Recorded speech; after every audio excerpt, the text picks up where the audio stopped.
पहाड़ों के बीच धुंध से ढकी एक पुरानी हवेली, जहां लोग कहते थे कि दीवारों में सिर्फ पत्थर नहीं, अनकही चीखें भी कैद हैं। सालों से कोई वहां टिक नहीं पाया। कभी अचानक दरवाजे खुलना, कभी गलियारों में पायल की आवाजें, कभी रात 3 बजे पियानो बजना। फिर भी एक दिन शहर के नामी आर्किटेक्ट अर्जुन मल्होत्रा को उस हवेली का नक्शा बनाने के लिए बुलाया गया।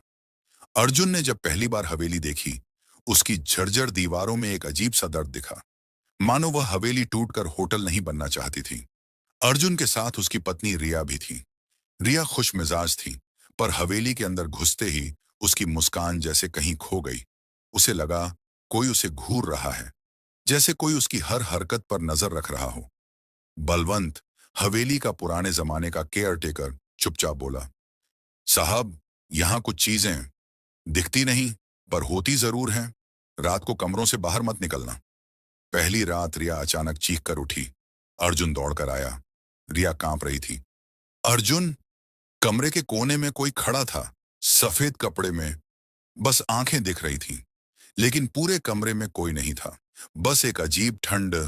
अर्जुन ने इसे भ्रम कहकर टाल दिया, पर कमरे में एक पियानो था जो खुद ब खुद बजने लगा, धीमे लेकिन दुखी सुरों में। अगली सुबह अर्जुन हवेली के बंद हिस्से में गया। पुराने लकड़ी के दरवाजे पर धूल की मोटी परत थी। बलवंत बोला, साहब, यह दरवाजा दशकों से बंद है, खोलना ठीक नहीं। लेकिन अर्जुन ने उसे तुड़वा दिया।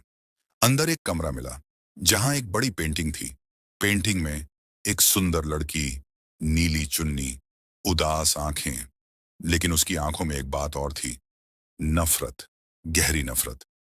रिया उस पेंटिंग को देखते ही कांप गई। उसकी धड़कन तेज हुई। उसे लगा पेंटिंग की आंखें उसे पहचान रही हैं।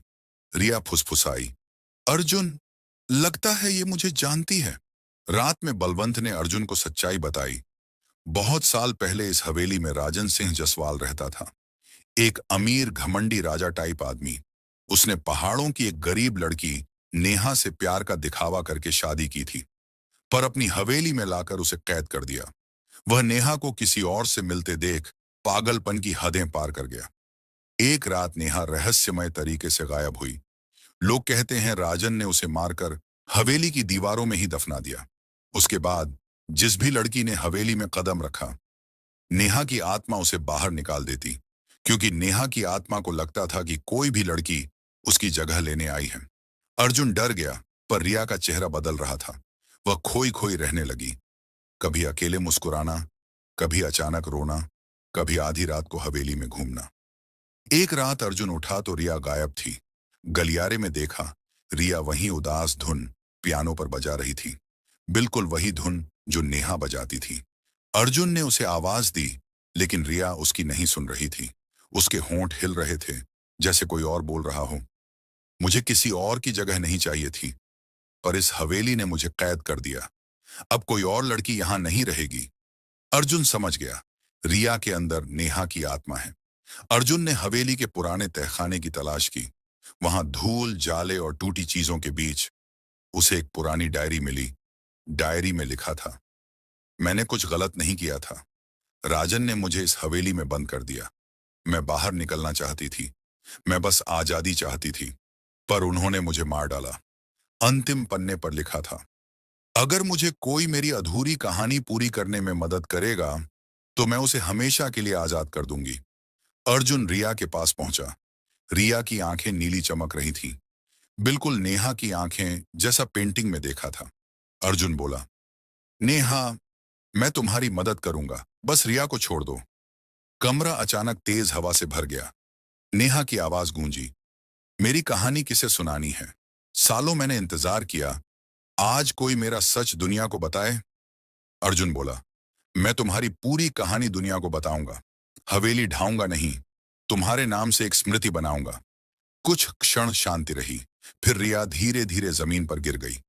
उसकी नीली आंखों की चमक गायब हो रही थी। नेहा की परछाई खिड़की की तरफ उठी। अर्जुन ने महसूस किया कि वर्षों का भार जैसे हवा में घुल रहा है। नेहा फुसफुसाई, अब मैं आजाद हूं, और यह हवेली अब किसी का घर बन सकती है। और उसकी आत्मा रात की धुंध में विलीन हो गई।